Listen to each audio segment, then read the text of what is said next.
Let's get to it. It's a winter storm, bro. It's honestly, you know, apparently the storm of the century. We don't know yet. We shall find out next week. I don't know, bro. Texas is fucking colder than a fucking Alaskan penguin.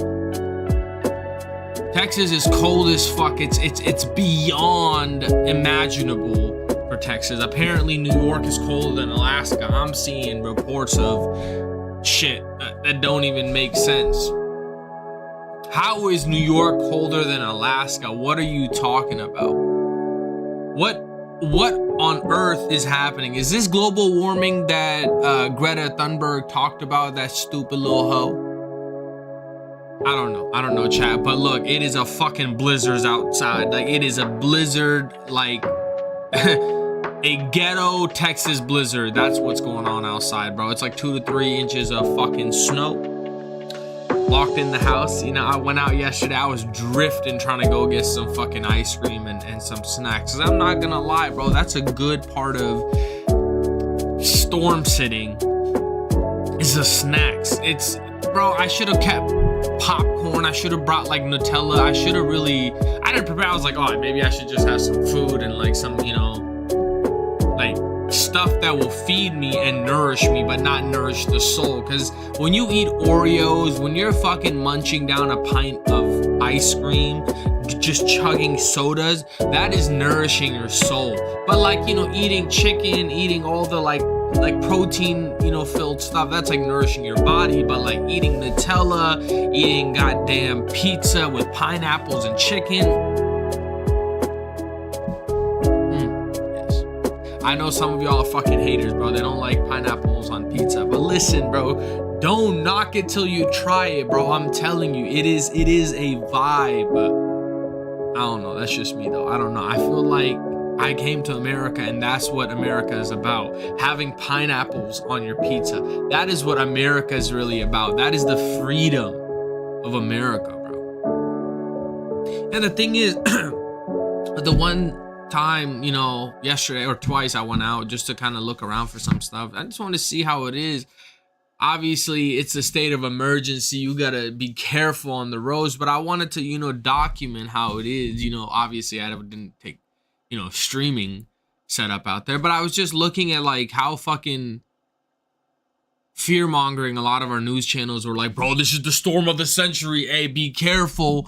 Like 100 to like 180 million Americans will be, you know, caught in this storm. I mean, obviously, yeah, it seems pretty crazy, but it was just like how it was a couple of years ago. But I feel like I went to Walmart to get a few snacks and I saw like aisles being empty. And I'm like, yo, what the fuck are we about to do? Like, go back into like crisis or something? I don't know. I feel like people are just so ready to like just give up on society and are like, you know, everything's going downhill. I feel like it's not even fear mongering. It's just like people are like toilet paper or milk. Like, what are you gonna do with if you're locked in 3 days? How much milk do you need? Why are people taking away dairy products? Like, there's gonna be like access of their expiry date. Like the more you buy, the expiry dates gets they all expire around the same time. So you taking like 5 different dozens of eggs and like 3-4 different dozens of butter and then like 35 gallons of milk. Like, you're just making yourself an algebra equation, and now I'm pissed. Like, why are you, you know, emptying out shelves? Nobody, bro, if you go in the non-perishables, like canned food stuff, that's fine. But everybody's jumping at stuff that will like go bad. Like, why are you doing that? I don't know. I don't understand. Because like, you're not gonna like for 3 days, you're not all of a sudden gonna be a dairy addict. You're not gonna all of a sudden decide to pick up fucking baking. I don't know. I feel like it's kind of overblown how people just like hear a storm is coming and they're going crazy. And they end up fucking like, you know, emptying out just dumb as shit.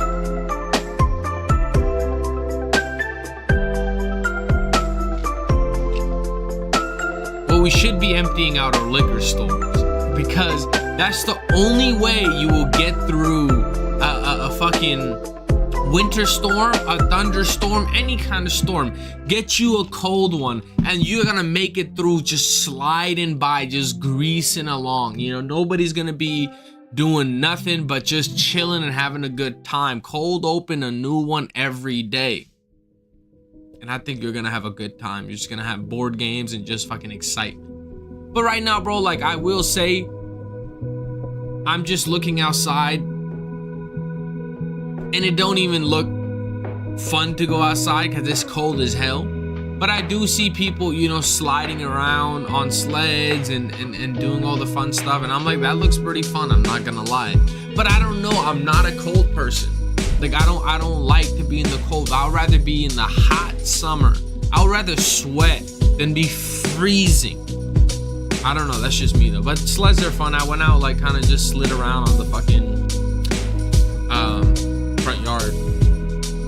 Just a little bit of ice, but dude, it is fucking freezing cold. Probably like 2 more days of ice, like, at least on the roads. I mean, I saw a lot of people, like, driving down in downtown, like, bro, everybody wants to be a Snapchat person, bro. Like, I think everybody's a Snapchat star, bro. I'm seeing everybody fucking, oh my god, sweat out. I'm like, hell yeah. That should be on the new shit. You know? Like, hey guys, we out in these streets. I don't know, we're just yapping tonight. How y'all doing? I hope y'all having a good time and an even better time now that your boy's here. Cause look, bro, the last couple of streams I've been fucking not there, so I didn't get on. I'm not gonna lie, 2 days in a row I've just been playing Mafia 3. Chat, I've just been on that Mafia 3 shit, bro. Is the music still going?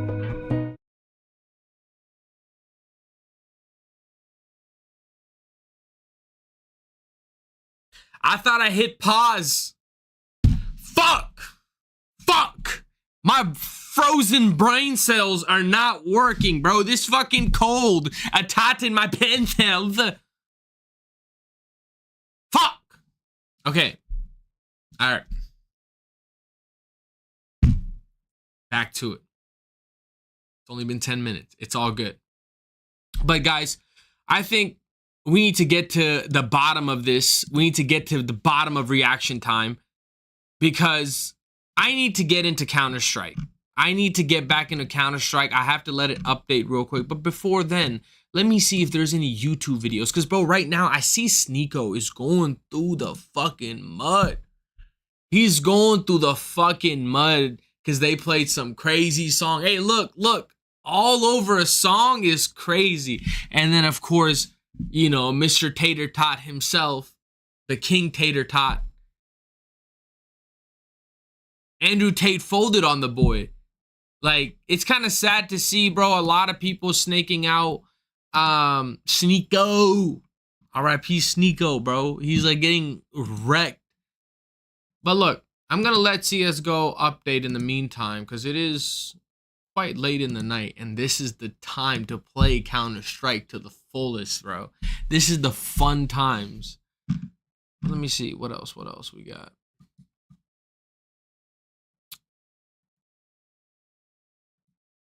It is fucking 20 degrees outside, chat. Let me see, I have to double check. I'm pretty sure the weather outside is quite cold. Yeah, it's 15 degrees outside. Feels like 5. Make up your fucking mind. Is it 15 or 5? God damn it. Don't tell me it feels like 5. Then it's fucking 5. What do you mean feels like? That's crazy, bro. It's gonna drop down to 9, 11 at 7 a.m. Ha! No, but it's crazy, bro. It's supposed to be fucking cold as fuck tomorrow too, but the sun's gonna be out. Yo, this is diabolical. This is diabolical. But it's okay, bro. Everybody needs a day off. You know, everybody needs a day off. So Monday, enjoy it. Get you a cold one. Get to moving and grooving. Hit the dance floor in the house. Because obviously I did see some of my friends at, you know, the local bars, and I feel like that does seem like kind of fun because like everybody, you know, is in the winter storm, so you're kind of like more united. Everybody's more united. Like, fuck, it's cold outside. Everybody has like a united force to hate. So I feel like that's why racism is so forward right now. Everybody needs something to hate right now, bro. And right now, like, they're just finding anything to hate on it. And I feel like that's not a good place to be in, bro. If everybody just needs something to hate on, that's crazy. You know, that means everybody's, you know, low-key lacking. Okay, I can't find any good... let's see. Let's fucking... World greatest... Ancient Rome in 20 minutes? Do we really need to learn about ancient Rome today? Okay, chat. Here are the letters Let's learn the Romans about gave ancient Rome. And here are the countries whose languages derive from Latin. Today they cover half the world. As for the ancient Romans, the boundaries of their state encompassed their entire civilization.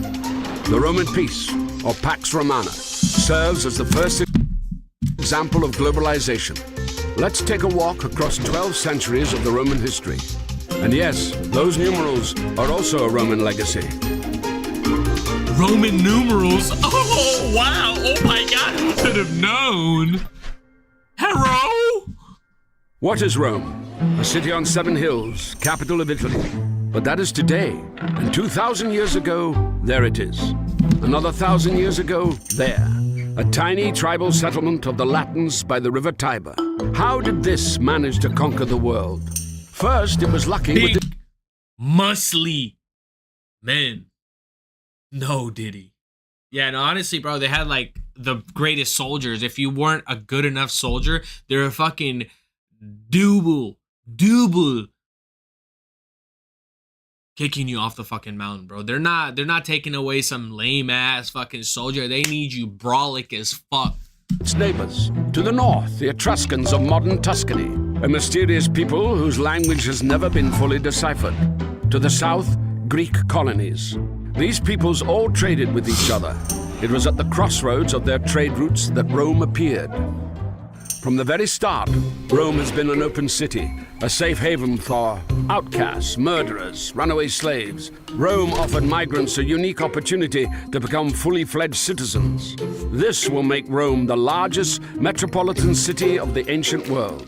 The Romans themselves believed they were descendants of refugees from the Middle East who had survived the Trojan War. Romulus and Remus were the great-grandchildren of the Trojan hero Aeneas. Nursed by an Italian she-wolf, the brothers quarreled where to site the future world capital. Romulus killed Remus, gave his name to the city, and became its first ruler. As legend has it, there were 7 kings, each of which enjoyed a lengthy reign and left some beneficial legacy. A calendar, a sewer system, or the Capitolium, a temple to the senior god Jupiter. Much of what the Romans later became famous for, aqueducts, bridges, perhaps even the gladiatorial games, were borrowed from the Etruscans. This people had invented the Latin alphabet by adapting the Greek letters for their own needs. It's not surprising that Just their last OG gang signs, that's all. kings were Etruscan. Rome borrowed her military and government organization from them, while maintaining her stern patriarchal simplicity. In 509, Rome was shaken by a sex scandal. 509. The son of King Tarquin the Proud raped the chaste Lucretia. Tarquin was expelled, making him the last king of Rome. Damn. The Romans decided to prevent any such concentration of power ever again. From 509 having onward, that type of robe is kind of like fire, though. It's like you just kind of free flowing, you know? they elected 2 consuls to serve a year apiece instead of a monarch. The consuls were controlled by the Senate. This consisted of 300 fathers, patres in Latin, hence the term patricians. Those not so lucky to be born into the right families joined the plebs. Even if they were as rich as patricians, they were not entitled to take up positions in the state. It is in the 200-year struggle for these rights that the Republic, literally meaning public thing, will be formed. The plebeians would make up the backbone of the army, and to have their own way, they would threaten the fledgling state with emigration to a neighboring hill. Each time, the scared patricians... Bro, this is looking awfully like current politics. Oh my god. Introducing, for instance, the special position of a representative or tribune of the plebeians. These had the right to veto any decisions of the consuls. One of the main achievements of the struggle was the publication of the first written laws. By 287 BC, the plebeians had achieved complete equality of rights with the patricians. The unity of Rome found its best expression in the formula Senatus Populusque Romanus, the Senate and the Roman people, which still adorns the manhole covers in Rome.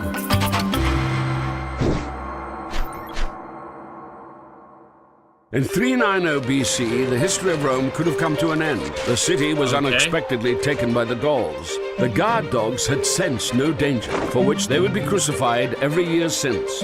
Geese awoke the last protectors of the Capitoline Hill fortress instead, saving Rome from complete destruction. The shaken Romans conducted a military reform. The Roman legion was divided into manipuli, making it more mobile in battle. The Roman army spent the next 100 years in constant wars. Instead of simply imposing a tribute on the conquered, the Romans would enter into a treaty of alliance with them, and the loyal allies supply Rome with a never-ending stream of recruits. Thanks to this, the Roman legions were able to stand their ground in battle with the most efficient fighting force of the time, the all-conquering Macedonian phalanx, led by Pyrrhus, a relative of Alexander the Great. The last stronghold of resistance in Italy, the Greek city of Tarentum, then hired the most costly and celebrated contemporary warlord of the time to defend against Roman expansion. Having conquered Tarentum and reached Sicily, Rome now had to take on a much more dangerous adversary, Carthage, Lord of the Mediterranean. Sound like it's got like CS background music. The Romans called the Phoenicians of Carthage Punics, hence the Punic Wars. They were fought over the next 100 years. In 149 BC, fighting for 100 years just sounds so exhausting, bro. Fighting for 100 fucking years, bro. That's like 4 grannies, bro. Rome had taken the greater part fucking 4 generations just fighting of Punic territory and that of their allies. But after each defeat, the trading power of Carthage would rapidly recover. Senator Cato the Elder began to finish every speech with the same refrain: Carthage must be destroyed. And so it was done. The city was wiped out, all of its population was enslaved, allegedly plowing salt into the earth as an eternal curse. Also in 146 BC, the Romans wiped out another city, Corinth, making Greece and Macedonia Roman provinces. Rome appropriated the colossal riches of the disintegrating empire of Alexander, but the patriarchal simplicity of Rome succumbed to the sophisticated Greek culture. Greek became, in effect, a second state language. The Roman nobility busied itself learning new words, hexameter, history, rhetoric. Cicero, the most famed orator of Rome, would come to model his speeches on those of the Greek Demosthenes. However, across this immense territory, full rights were only afforded to the Romans themselves. Even other Italians, the majority of the military, had no citizenship rights. These would demand equality, declare war, and win the right to take part in managing the state. This was a total game changer. While ancient Greece remained a collection of squabbling city-states, Rome gradually extended citizenship rights to the conquered, laying down the basis for an empire. It's pretty informational. I have nothing to say because this is so informational. I'm learning so much about Rome. Having conquered half the world, I've always heard good shit, you know? Rome fell victim to globalization. Cheap grain and an inflow of unpaid slave labor bankrupted the small farmers. These rushed into the cities and joined the ranks of the proletariat, those who have nothing to lose except their own offspring. At the same time, the rich grew 100 times richer, having bought land from the ruined peasants for a song. Previously united, the Senate and the Roman people split into 2 hostile camps. The tribunes of the people... I feel like that's where we're at in our current, climate. The Gracchi brothers would try to reconcile them. They proposed granting excess public lands to the impoverished peasants and suggested free distributions of bread to the poor. The disgruntled senators decided to suppress the Gracchi movement by force, killing the brothers and several thousand of their allies. Rome was gripped by civil wars. Social mobility for the proletariat was offered by Gaius Marius, a popular general. He began enrolling the proletariat into the army with a promise of a grant of land at the end of service. This would make the legions personally devoted to their generals. In 49 BC, two outstanding generals fought over Rome. Gnaeus Pompeius had won the eastern provinces for Rome, including restless Judea, cleared the Mediterranean of piracy, defeated Spartacus' slave revolt, and justifiably added the title Great to his name. Gaius Julius bro, Caesar. imagine adding Great to, bro. The aura. Had conquered Gaul. Nowadays, they would call it genocide. He butchered 1 million Gauls and enslaved as many more. Damn. He went on to defeat the Germans and then invaded Britain. According to the law, a general had to dismiss his legions before returning to Rome, and in return have his moment of glory, a triumphal entry into the capital to the applause of the citizens. Caesar performed a hitherto unseen maneuver. He refused to submit to the Senate, and having crossed the Italian border, the river Rubicon, marched his legions to Rome. It would take him several years to defeat Pompey the Great and his other rivals, pitting Roman legions against each other. In the process... Is this where America is right now?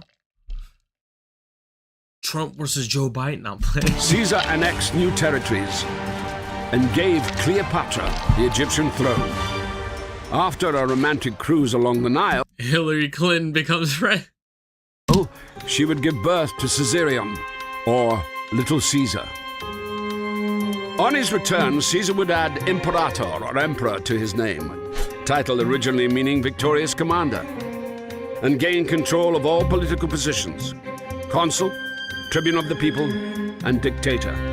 Rumor spread that Caesar wanted to declare himself king.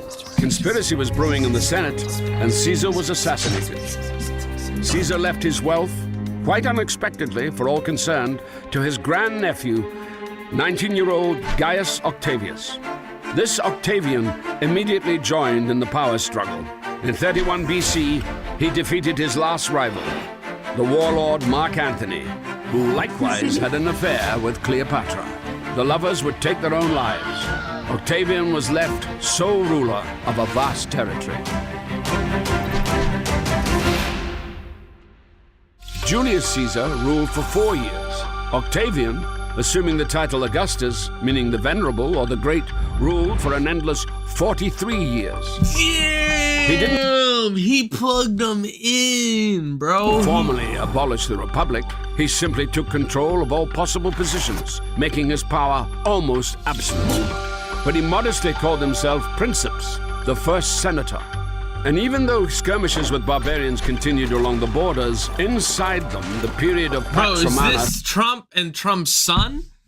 Yo! set in Baron a period Trump. of peace and stability that was to last 200 years. The empire experienced an economic upswing. Bread was distributed for free to 200,000 people. On Augustus' orders, a 500-meter basin was dug at the very center of the capital, where 3,000 gladiators mimicked sea battles on real seagoing vessels. In Rome, construction was booming. Concrete and multi-story districts were growing. Augustus had to introduce height regulations, limiting skyscrapers to 6 floors.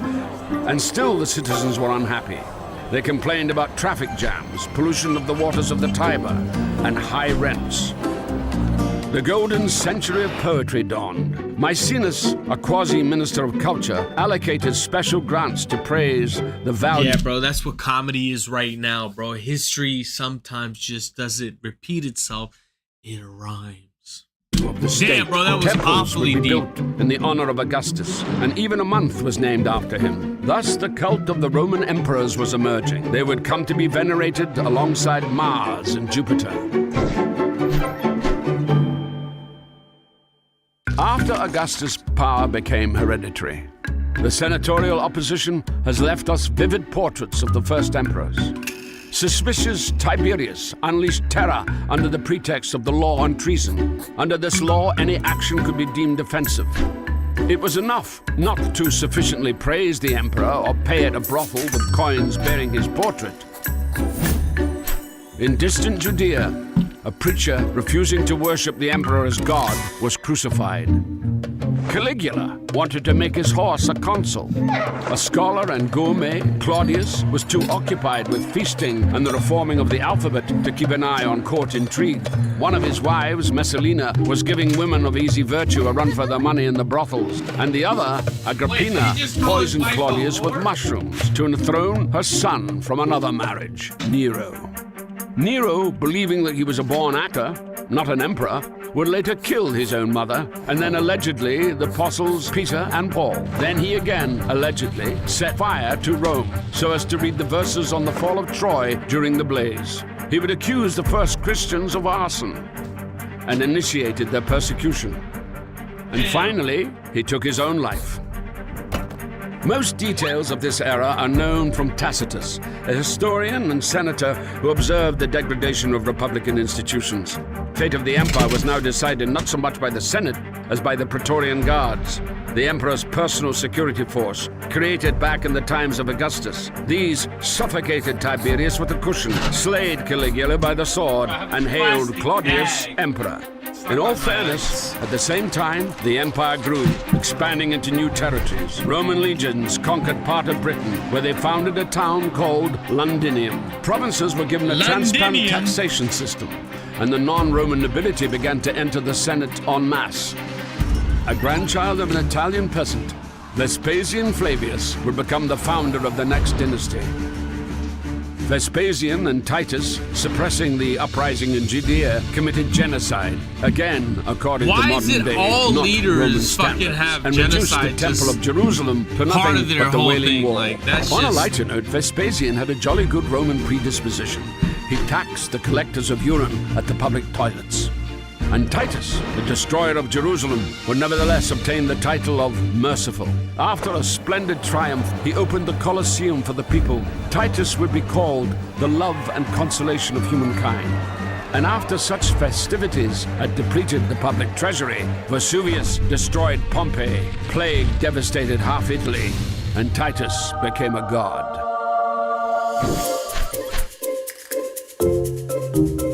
The 2nd century would go down in history. I wonder if that was of... just like the way they talked about people that were extremely rich. Like, because right now, bro, Elon Musk, Trump, all these people are like treated like gods in some circles, bro. Like, weirdly enough, people worship their politicians like I don't know why. So like, I wonder back in, the Rome days, that's how they like talked about their,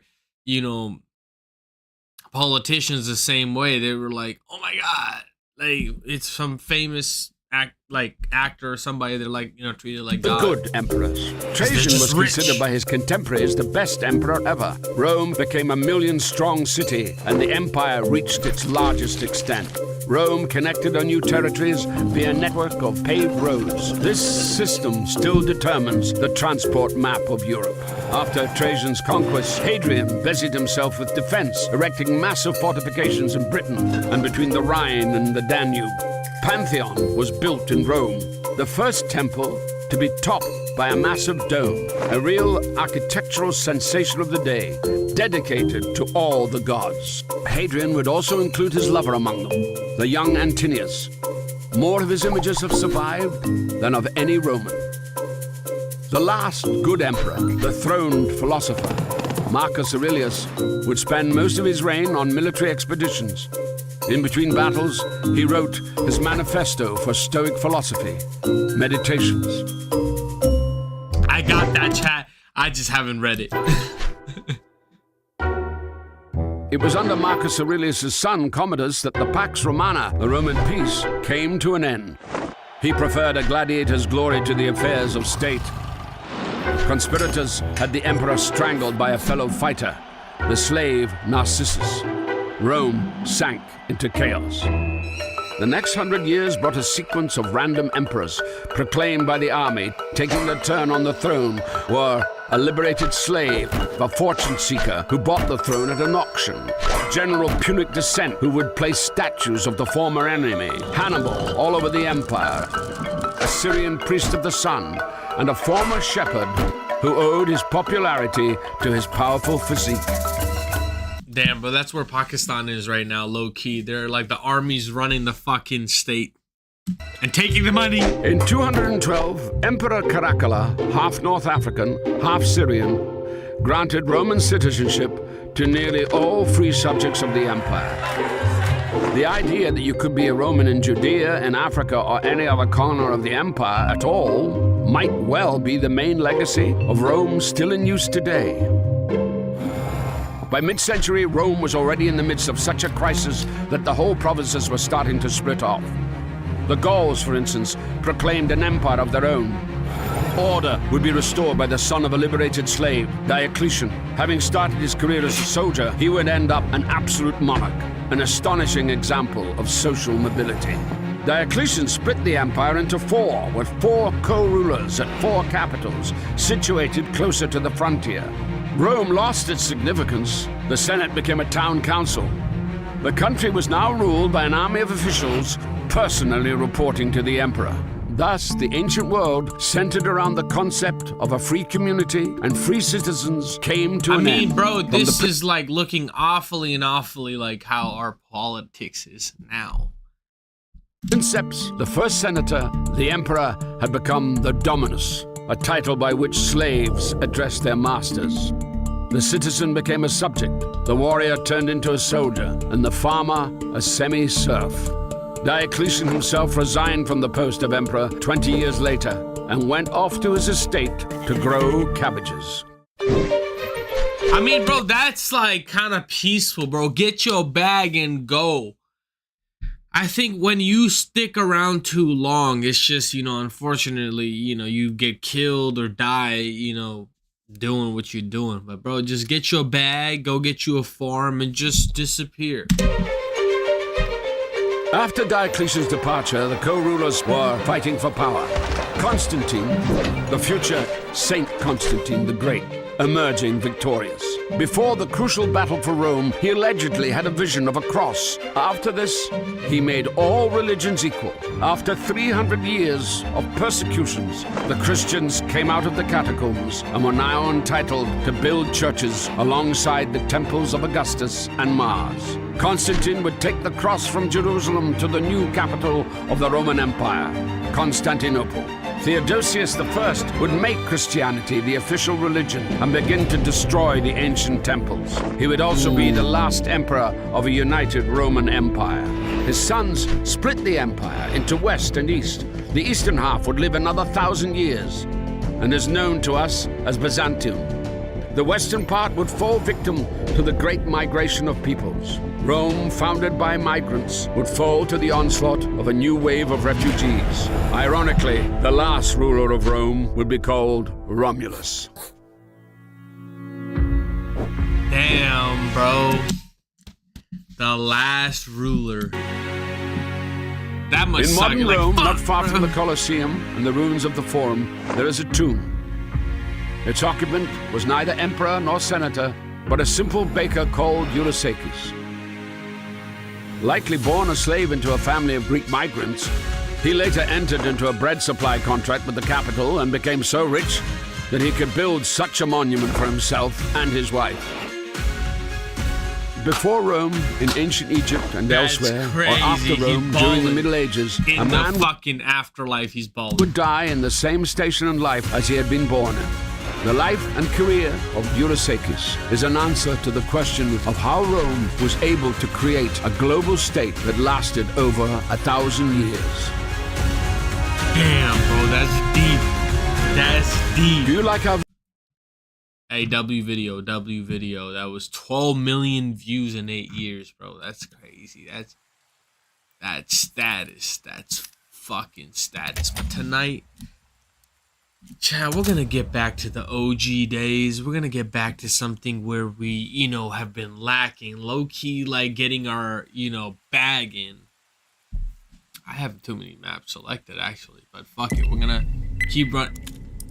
In anus, not in anubis, bro. Like, not in this anus, bro. Like, this map is kind of like annoying. I'm not gonna lie. I was hoping like Dust 2 at least, but look, look, tonight we're gonna, you know, take it a little easy. It's snowing outside. It's, you know, hoeing outside. No good hoes out here, you know. So it's just kind of like chilling. Some counter striking. A good little sugary drink. And then a dub. Let's just get a dub. I was thinking about moving my monitors over because I feel like this is mad annoying playing the way I play. All my shit is low key like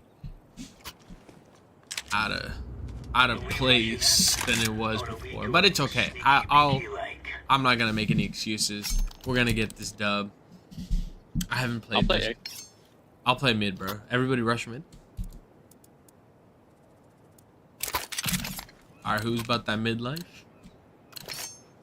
I got me. Damn, bro. Alright. No new friends, no new friends. Throwing grenade. Throwing a grenade. Grenade out. Oh, green, resurrection in. I think they're going B, bro. B. I think they're going B. Fly. Oh, they're B!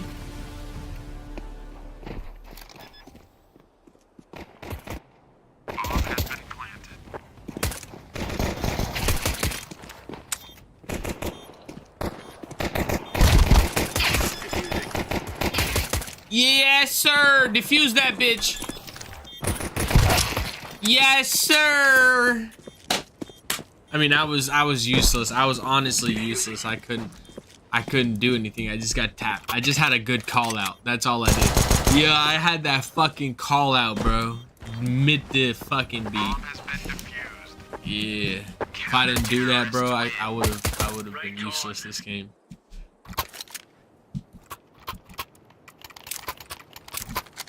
Alright, who's trying to rush mid again?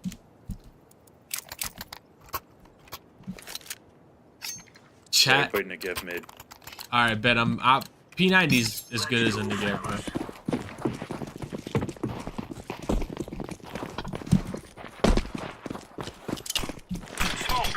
And it's smoke. Oh, they changed up the map. Grenade. Oh! Oh, they're mid, they're mid! Bro, I have not played this game in months. I'm fucking noobing right now. I'm fucking straight noobing right now. Mid right now. Alright, bet. They gave me assists. Okay, they changed up the map. I'm fucking whack right now.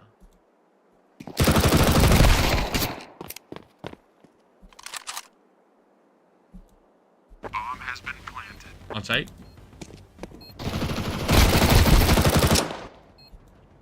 On site, on site. Behind the donut, Oh, he got it. Diffusing. Oh my god, you're so good. Bomb has been defused. Counter-terrorists win. Alright. Like, what the fuck? I don't know, chat. I have not played in a minute, bro. I'm low-key just gonna start shooting and praying. That's all I'm aiming for. I'm just praying and... I'm gonna try to do no damage all game. Alright, bet I got you same, bro. You're on your way. Throwing smoke. Incendiary grenade. Laying down smoke. Might as well rush at them. You got it, Blue.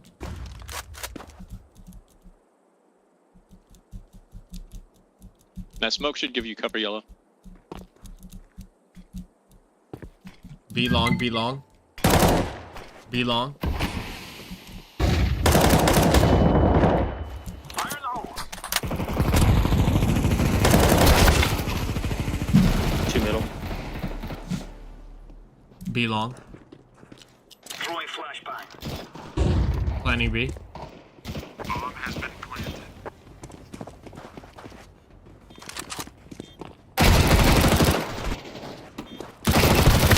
Long. You ruined it. Grenade.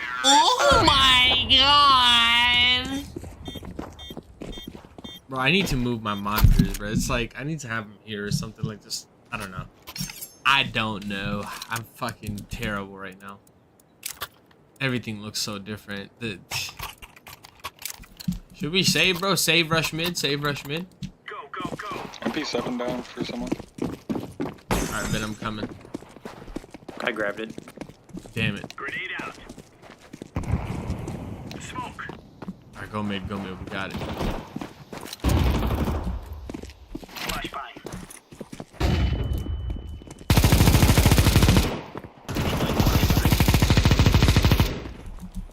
They're going A. They're going A. They're going A. They're all going A. Molly, green, molly. In the area.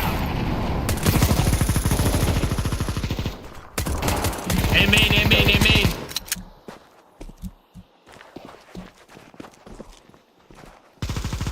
Killer. Laying down smoke. I'm just gonna distract them. I'm gonna distract them. Reloading. I don't know where I'm at. I don't even know where I'm at. Was I stuck on something? Oh my god, I'm bad.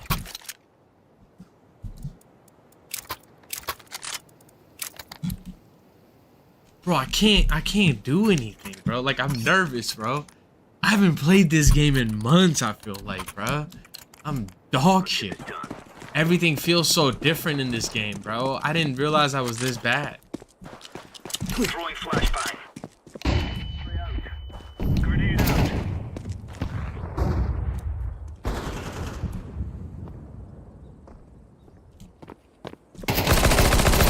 One over here, one over here. One long. Couple long. B long. Yeah, two B long. Smoke.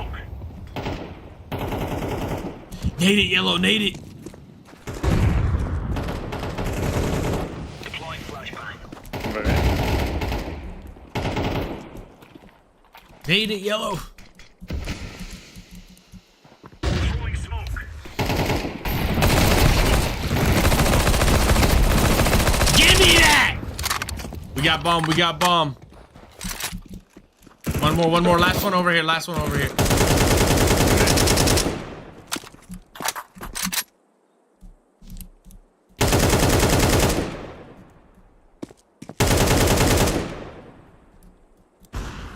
Oh my god. We're so good! Alright, who wants this AK though? Hey, you wanna trade that op for this AK blue? No. Damn it! No. Hey, Trade Nigga, for this AK for that AK, bro. AK. I got you, bro. I got you. Thank you, sir. Nigga for AK, bro. Hell no. Yeah, you're right. Negev's better, bro.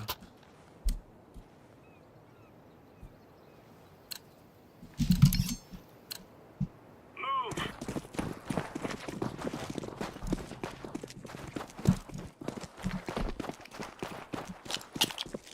Deploying flashbang. Nobody B. Incendiary. Mid. Flashbang.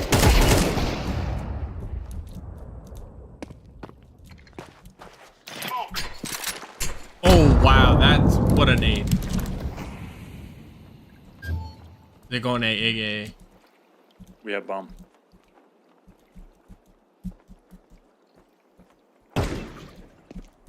Mid doors.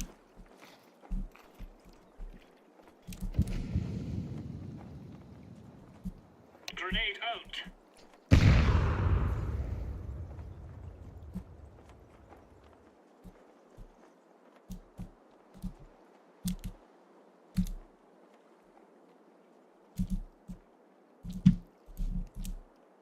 Throwing fire.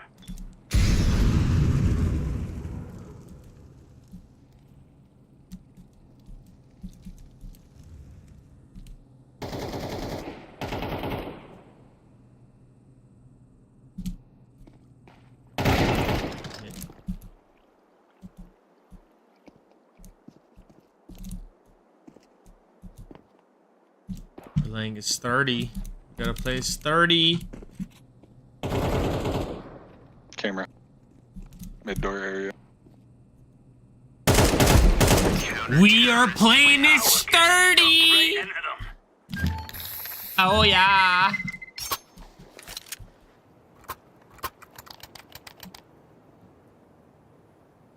Hey, green, take this, bro. Hey, blue, that's for green, bro. He's broke. Remember, Give that broke this boy isn't some the house love. anymore. This is real life. Oh wait, he's in the Negev. Laying down smoke. Throwing smoke. Bomb water. Throwing flashbang. Nobody here? Flashbang. Grenade out. T-stairs.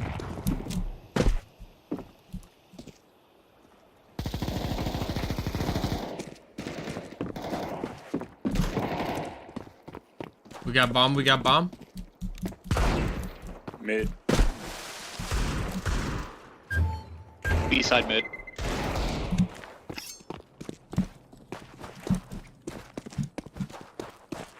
I'm going after them cheekies.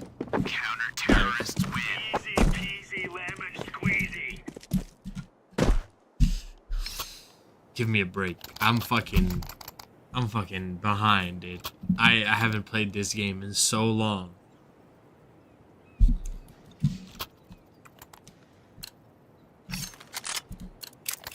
Let's give it to them, boys. You know, I just realized I don't think I've changed. Laying down smoke. Incendiary out. Grenade. Throwing fire. Hey, coming B, coming B, coming B. Throwing flashbang. Throwing flashbang. Throwing fire. Throwing a grenade. Grenade. Ran back. One mid, I think. Mid, one mid. Mid and B, mid and B.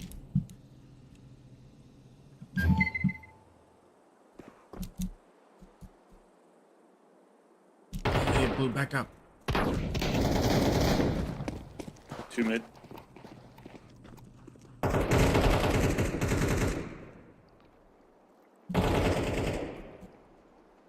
Molly it, molly it. One mid, one mid. Incendiary.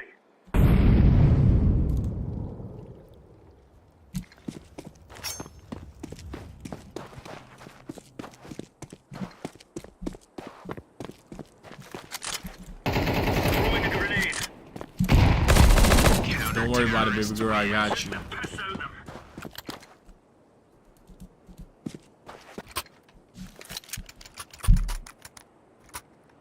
I'm holding on. I'm holding on. Look, chat. Hold on. I have to make sure. Dude, how the fuck do I make sure?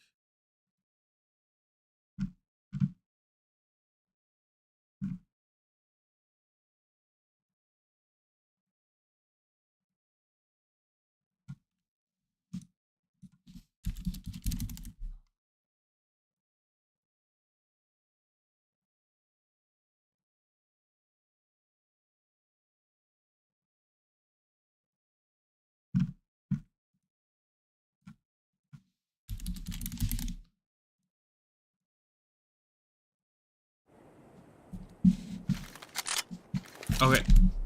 We're back. 3 on site. Grenade out.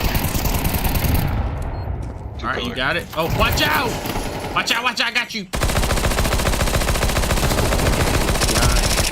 Don't worry! Don't worry! Don't worry! Don't worry! Don't worry! Don't worry! I'm better. I'm better.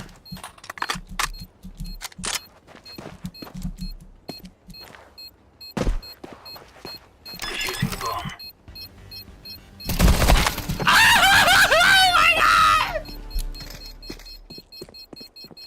Fuck! Oh shit, I was okay, bro. I'm so bad at streaming, bro. I'm so bad at streaming, bro. I'm cooked. I'm cooked. I got B, bro. Let's have at it, mates. I gotta get better at streaming, bro. The less I stream, the fucking worse I get, I swear. Throwing smoke. Incendiary out. 1B right here. Grenade out. Smoking, smoking blue. Laying down smoke. Yeah, at least one here.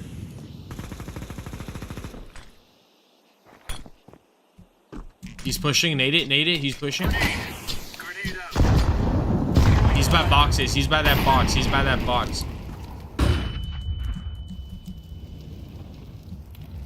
Smoke.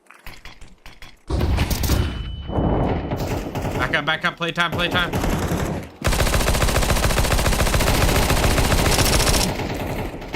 Throwing flashbang. Flashbang.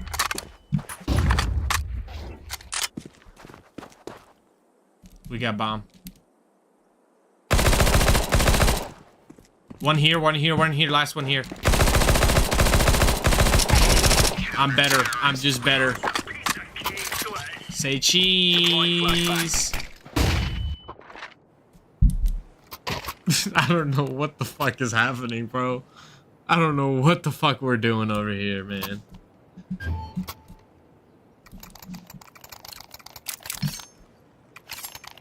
Let's go.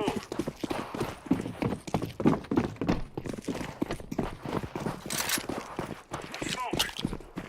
Laying down smoke. One mid, one mid. Throwing a grenade. Oh, two mid.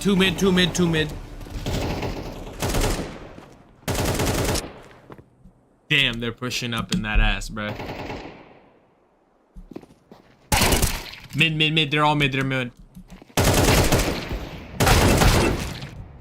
Throwing fire. Mid A. Yeah, mid A. It's a mid A.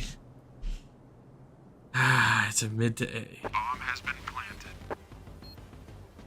Low-key hungry, bro. I wish I had more snacks.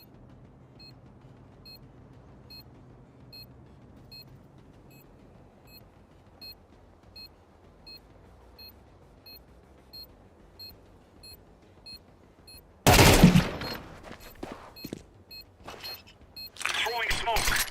No! Incendiary out. Bro, good try. You almost had that. That smoke got caught up. You got caught lacking, bro. It's all good.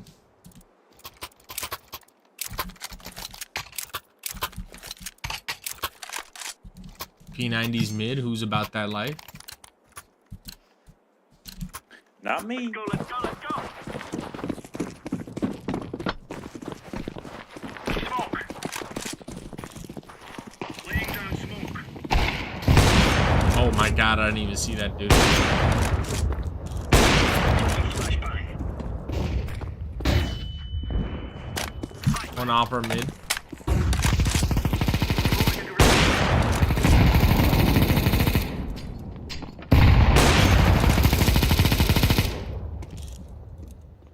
Going A. Are they going A? Deploying flashbang. No, I'm tripping, bro.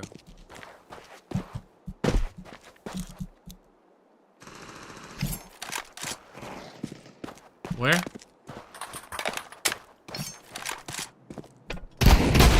Oh, I'm better though. Mid.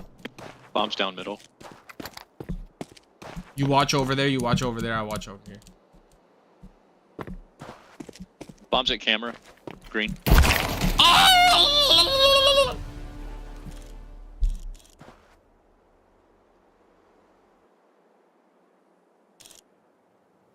You got it in 1A. Bomb has been planted.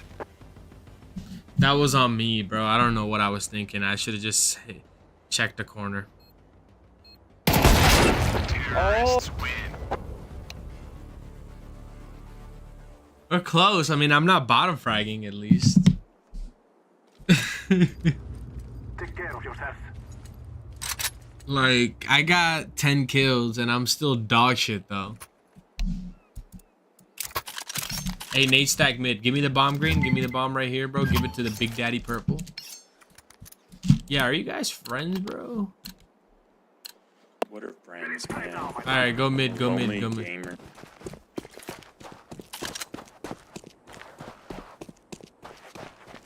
Grenade out. I'm throwing a grenade.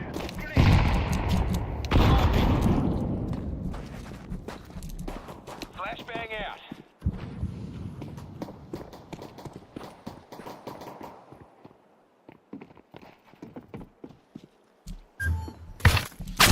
Oh no!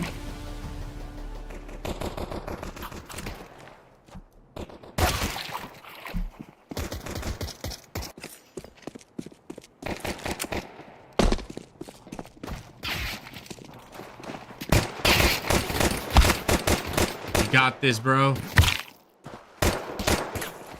Counter-terrorists win. That was bad. All right, 6-7. Let's get it.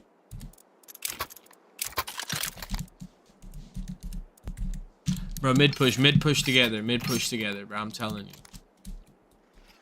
we're better. Let's go. Rip into it. Bro, we almost had that 6-7, but we ended up getting that 6-7. Grenade out. Push. Go away. Go away.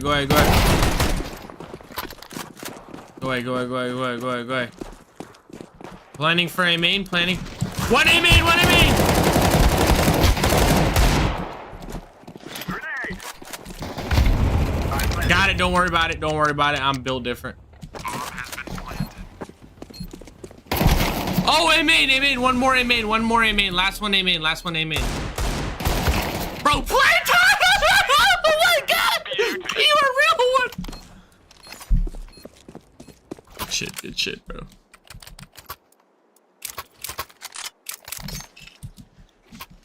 I have bomb behind you, Blue. I got you, baby girl.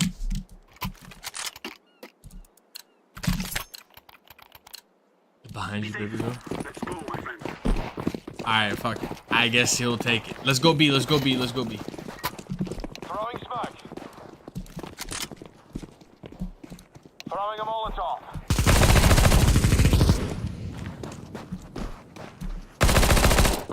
Two there. I'm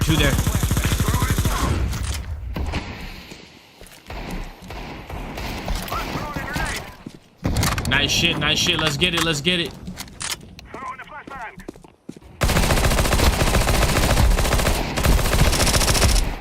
Yes, sir.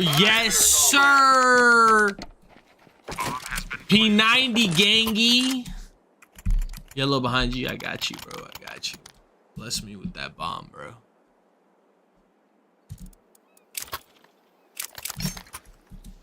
Bless me with that bomb, bro. Let's go away. Ah, they're queued up, bro. I think one of them don't like me talking this much. You know, that's the problem. Fire in the hole.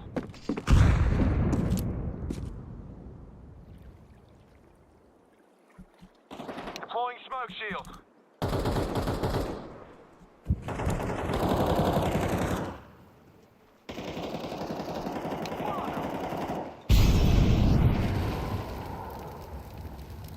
I'm throwing a grenade.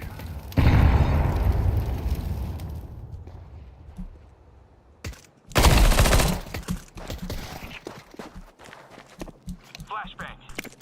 Come on. A's open. What? Last one A. Go B. Last one A. Throwing smoke. I'm planting the bomb. He's lit. Bomb has been planted. He went through spawn.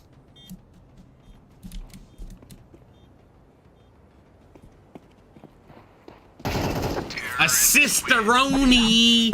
Assist on my rollie. I don't need that gun. No. Let's go mid, bruh. Trust. I gotta get this top frag, bro. That's all I care about. I need this top frag-a-rooney, bro. Flashing, oh, my bad, brother.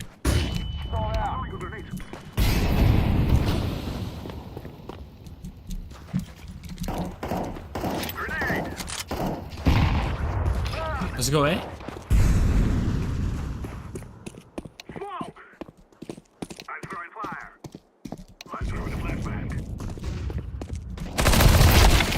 Oh my god, in the water!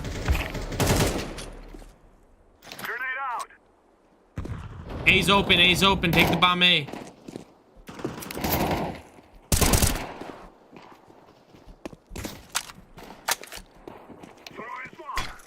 Mid.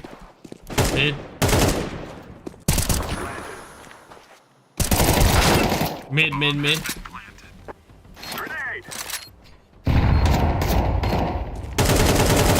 Last one mid. Good shit. Damn, Blue's locked in, bro. I'm at the bottom of the scoreboard, bro. Every time. Like, I'm trying to make it out of that fucking scoreboard, but my point system is the lowest. Let's go. I'm trying to get the bomb so I can get up on it, but...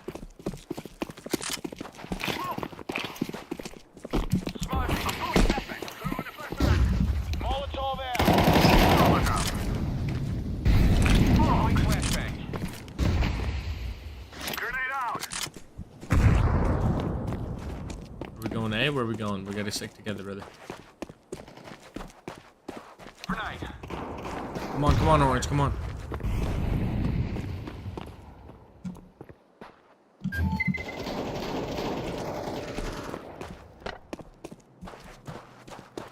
I'm throwing a grenade. Planning for A main. Bomb has been planted.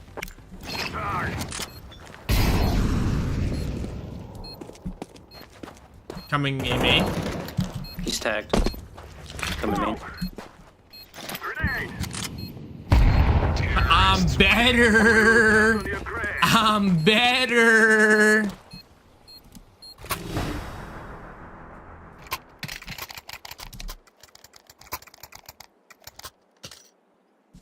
Spray paint if you're OG that's gonna run B, bro. Alright, B gang. Throwing smoke. Flashbang. Hold on. We got a molly. Are you ready? You ready, Blue? One's at the back of... I'm throwing a grenade. Molotov out. Alright. 3, who's ready? Let's get in there. Y'all ready? Nade that bitch. Let's get Ash, get it! Planning, Ash, get it! Help!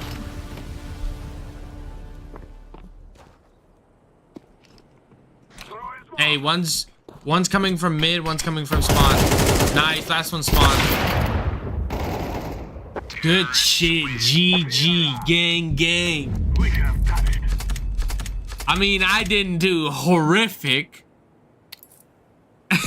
I'm still at the bottom of the scoreboard because my points aren't up. Damn, bro, my points are doo-doo, bro. Holy shit. I had to have a rank up. Nova 3!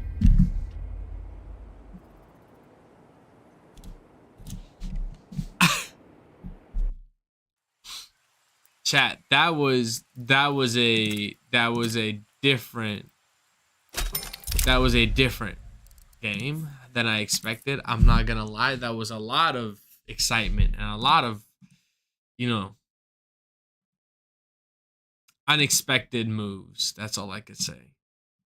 I don't know. I thought I was gonna be doing better than that. I thought I was not gonna be that doo-doo and that ass at the game, but you know, sometimes, some way, I guess we all start sucking at what we used to be.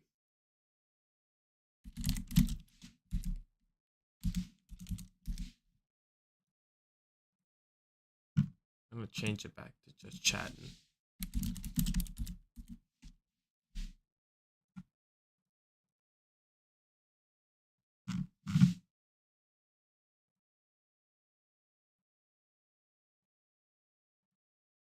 Let's see what they got on YouTube, bro.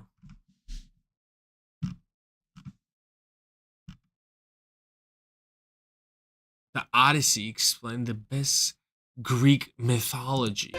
30 minutes. Okay. Let's see it.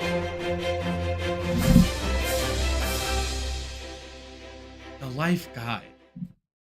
2,800 years ago, a blind poet known as Homer would produce two epic works. The Iliad would tell the tale of the Trojan War, where a great city was conquered by one of the most devious plans in history. But with the Trojans having been defeated, the blind poet would now turn his attention to Odysseus, with his second epic, the Odyssey, documenting his journey home. Having constructed the Trojan horse, Odysseus had ensured victory against all odds, and proved his reputation as the most cunning of the Greeks. But throughout it all, Odysseus only longed for one thing. It's too slow, bro. I'm not gonna lie. It was... my brain is too cooked for that. The fear of space. Let's actually try this one. The fear of space seems a little bit better. Let's see the pacing of it. Okay. Never mind. It's not letting me change it. It's okay.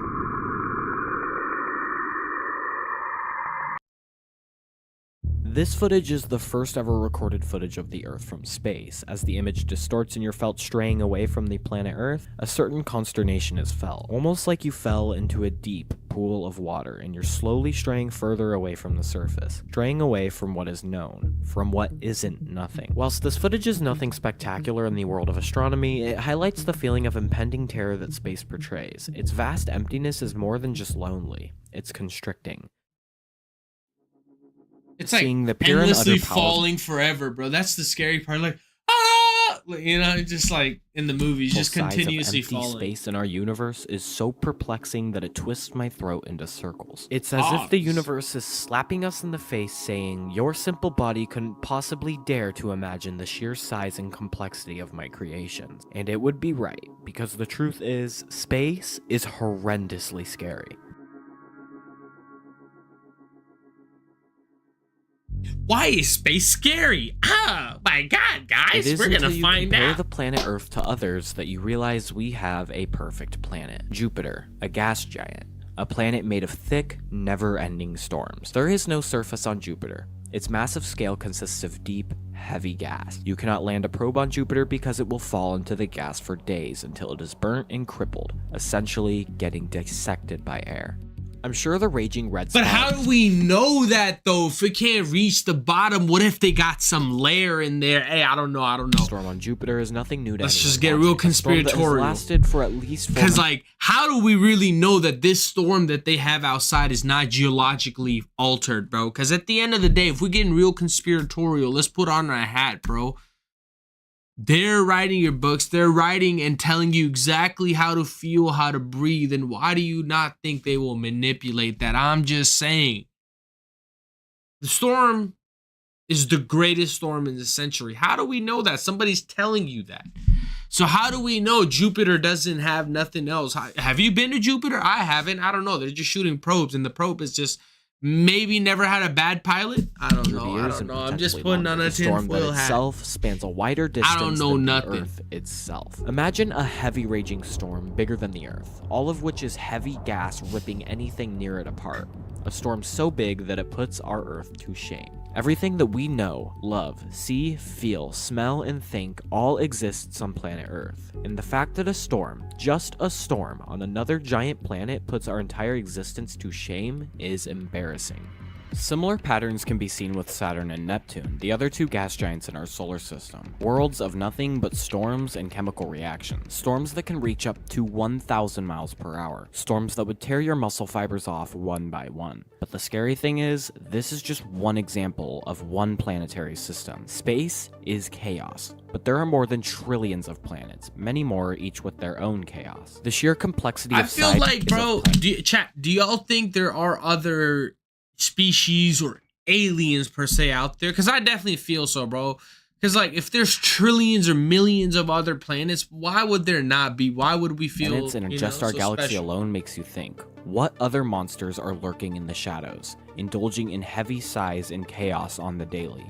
What is happening behind the scenes in our universe? The sheer size of some of these planets and the chaos that each and one of them participate in is actually quite spectacular. But if you think planets even shine as much of a laser pointer on the unbelievable backdrop of our more intense celestial objects, you would find that you are catastrophically naive. Because ultimately, our bigger celestial counterparts shine and behave so drastically intense that they themselves are making a statement to the universe that they are the definition of power. A star, as we know from our sun, to put simply, is a luminous ball of gas composed of mostly hydrogen and helium, held together by its own gravity. Stars are unbelievable. They shine for eons and create a habitable zone for planets to play. Stars are the reason we are alive as humans. Without our sun, we wouldn't even be close to existing. The sun is incomprehensible, and most stars are incomprehensibly huge, millions of times bigger than the Earth. Sometimes I feel the numbers don't really portray how big the sun truly is. Like, okay, who cares, 1 million times bigger, yeah, I get it, woohoo, big sun. So I always feel that a visual representation is a proper way to show the true scale of these things. This is the Earth comparable next to the sun.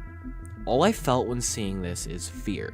Again, that is everything we know and love on one speck of matter compared to the sun. Ridiculous sizes like these are what lead my fear of space. But what if I were to tell you that the sun is unbelievably small, laughably small, so tiny that it seems like an atom in the eyes of the even bigger? But how do they know that though?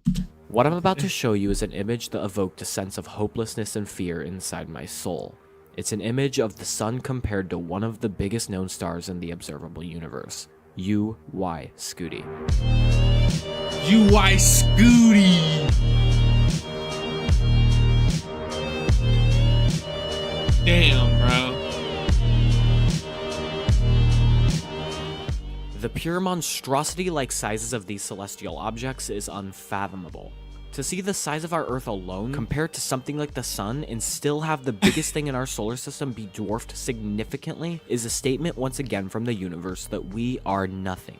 YABOIII is 325 million miles deep. Yes, 325 million miles of nothing but a hot hydrogen and helium pool of convection and radiation. If you were to somehow construct a suit that would allow you to safely go deep into this massive star, you would most likely feel that at a certain point, the star itself is the new universe.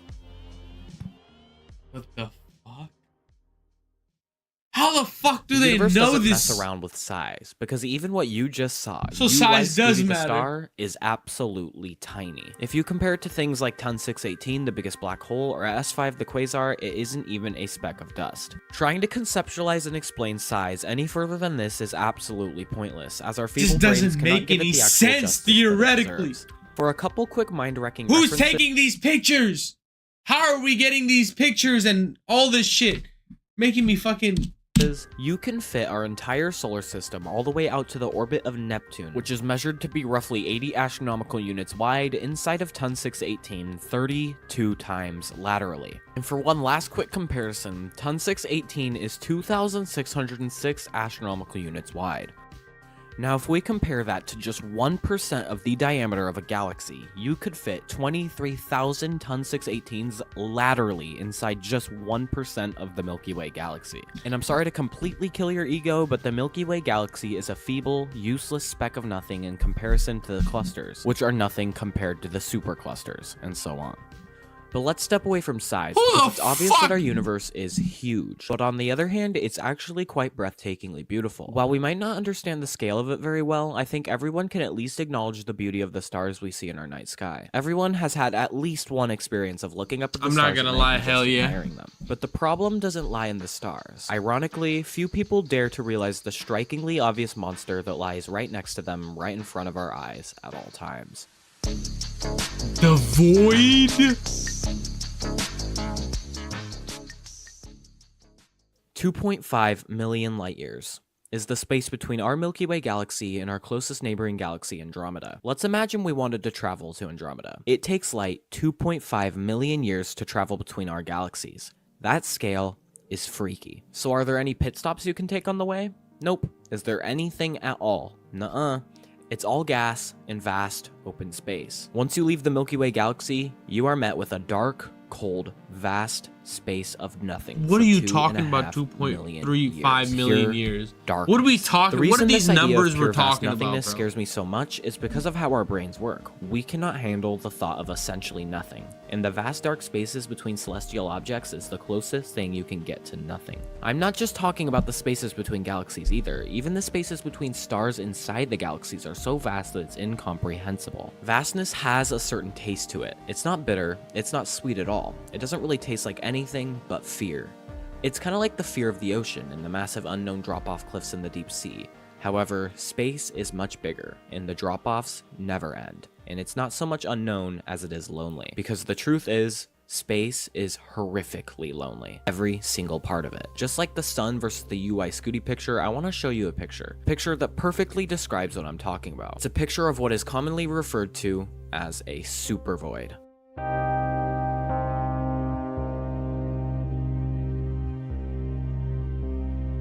This is Boots Void, and for reference to scale, it is 330 million light years across. 330 million light years of essentially nothing. What are we Boots Void makes talking up for about?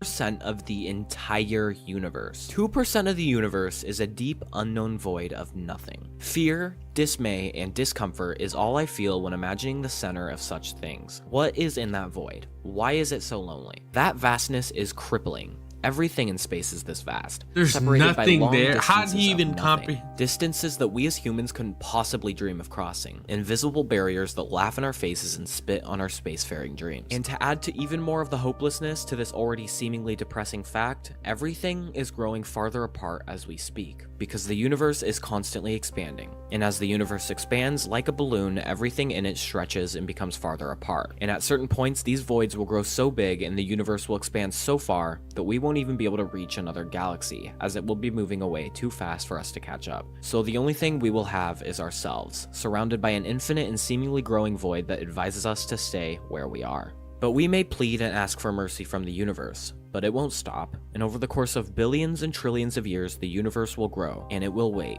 And while the scale of vast empty space is scary in and of itself, as the universe continues to trudge through time with no stoppage, not only will the distances become a problem, but everything else will too. Because with enough time, everything will slowly start to burn away. The stars and the black holes and planets all have a limited amount of energy to burn. Once the universe starts its clock, it doesn't stop, and it waits. And the true and perfect horror of the universe becomes time.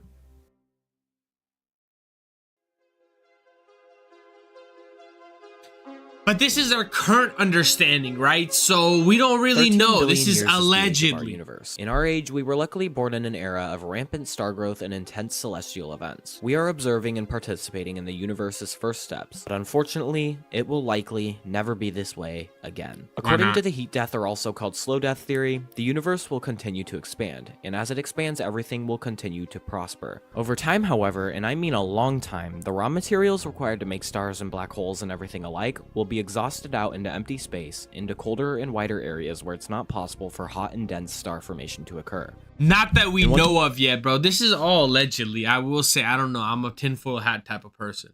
Because it's like, how are you going to tell me 250 million years from now? Gets to this point, it will face a poisoning demise where star formation will come to a halt. It will be faced with the intense reality that it will meet a cold, dark death. But this will take a really Everything long is time like to happen, Doomer right? Gate. SPDS, Everybody wants right? to be You Doomer. couldn't be more right. In fact, I would argue that the scale of time is the most brutal one, because with this scale, infinity is no longer a concept. It's a derivable truth.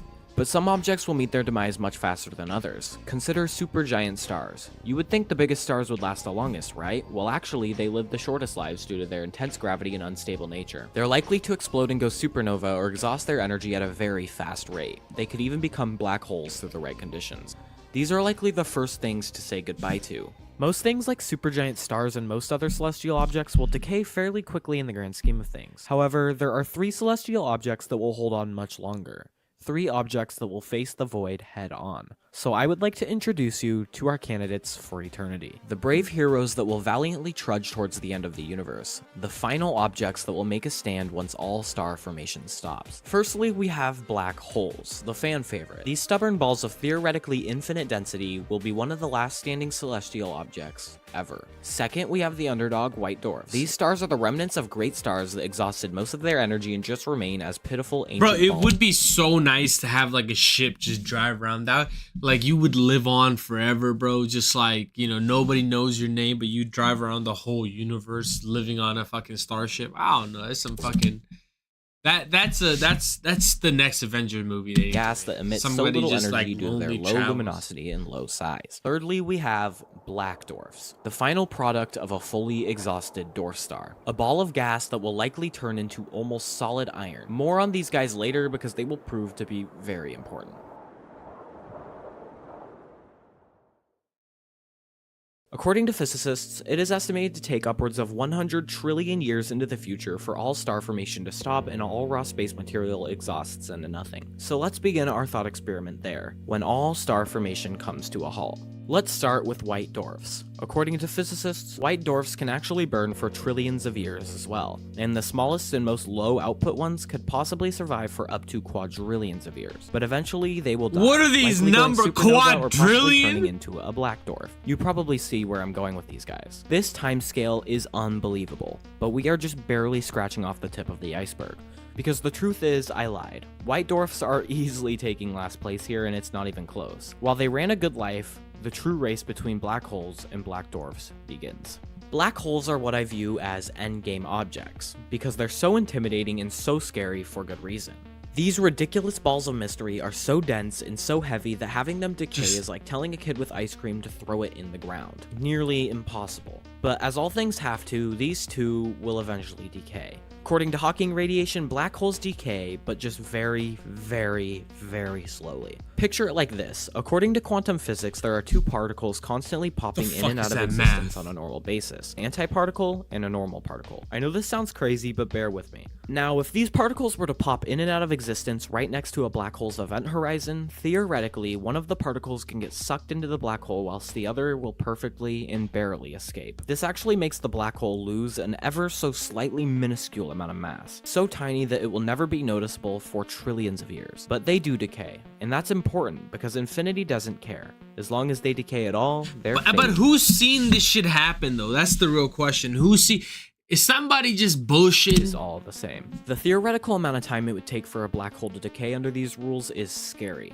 The time would be roughly somewhere between 2 × 10 to the power of 93 or a Google years. This is ridiculous, because at this point in the universe, everything else would have decayed, galaxies would have dissipated, stars would have all died. Everything would be gone and forgotten, except these black holes that are silently buzzing towards the end of time. So I actually lied. Black dwarfs aren't even in the picture of black holes because they don't even come close. In fact, they will last so much longer than black holes that it is actually embarrassing for the black holes to even try to compare. Black dwarfs are pretty much a fully dead white dwarf. These guys are on the final stage of a star, completely exhausted. They do decay, but it's so insignificant that it's almost immeasurably small. These guys give off almost no heat or light, and they are ancient. These poor guys will have to endure for so long, and eventually they will have to go supernova. But the timescale that it will take for this to happen is paralyzingly ridiculous. So, let's take a journey into the unfathomable for one last time, as we watch the final stand of black dwarfs and their statement. None of this to makes the universe. sense.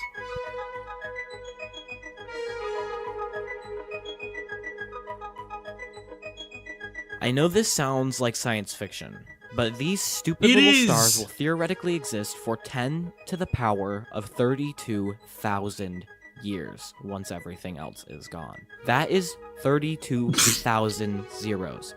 All of that once everything else in the universe has already disappeared. The universe will be single-handedly vacated by these black dwarfs that separate each other with unbelievable distances. These cold, baseless, almost pointless stars will float through the rest of existence as the final stand of our universe, as the last form of tangible entropy, as the remnants of us, and what we once I don't know had. how many Eventually, zeros. however, these that- stars like too will die and go 32,000 supernova. zeros. After an almost infinite amount of time, I these can't even poor celestial comprehend the statements will amount of be put to math. rest with a tiny but infinitely powerful bang that will light up the universe once more as it once was, almost forgettably infinite ago. As the final black dwarfs go supernova, their fireworks throughout the vast wasteland of nothing will give hope to a potential new beginning. But as the universe has always done, it will wait, and it will watch as these ancient remnants of the past give way to the final ending of our reality. It will watch as the final black dwarf explodes and opens the path to eternity. Because from the beginning of time, the universe has waited. It has waited so patiently from its conception. It has waited for the first stars, the first planet, planet Earth. It has waited for you, waited for your bus stop, waited for your life, waited for all the stars to die, all the black holes to die, all the black dwarfs to die. It has waited all the Oh, the same, black dorks. and on a much more infinite level than we could ever imagine. And as the last black dwarf explodes, the universe can now rest, because now it has reached its ultimate contribution. So, it smiles. Wow, allegedly, abracadabra, the fear of space, allegedly, that was all allegedly. I don't know if that's real science, chat, because nobody knows million years from now, but look, that's allegedly. I hope y'all enjoyed the fucking stream, allegedly. Because, I mean, I don't know, bro. Like, sometimes I feel like they're throwing in numbers knowing damn well nobody understands. Quadrillion? Can you genuinely explain to me how many zeros you're putting down in a quadrillion? And then talking about 10 to the power of 32,000? What are you talking about? It's a fucking million or 370 million diameter. What are you talking about? These numbers are so large. I'm just like, hey, yo. I don't know, chat. I feel like space just kind of boggles my mind sometimes. I don't know. I feel like if I had one dream, I would have to have like lived long enough to get to where the technology can put me in a spaceship that I could travel the universe for like, you know, at least 100 years and then I die. You know, that would be like a genie 3 out of 3 wish, bro. Let me live another like 1,000 years and then get technology to where I can get a ship and then travel the universe and see how long and how many planets there are. I would technically have to have crazy strong armor and then hella XP to be able to do this, because then I would have to, you know, go to other planets that could have, you know, animals that could kill me. But if I have like that genie would have to put on like diamond armor on me, right? And then my life has to be extended another like 1,000 years. So that's 2 vicious right there. Third one is technology gets far enough to where I can get a ray gun and all kinds of stuff so I can defend myself and camp on another fucking universe. Listen, until then, I hope that was enough for you to comprehend, because that was a lot of fucking rigmarole for me. It just kind of broke my brain tonight, chat. I hope you enjoyed yourself. Stay warm, because it is the storm of the century. Their name is storms nowadays, bro. I don't know. The fear mongering is next level. I hope you enjoyed the vibes. I hope you get you a cold one. I hope you stay warm, because it is cold as fuck outside. Whether it be Texas weather, up north weather, it's just cold in these streets. Stay warm. Hey, maybe even fucking have a campfire. Campfire. This is perfect campfire weather, bro. Whatever you do, you stay safe out there until next time. Until next time. Stay hydrated.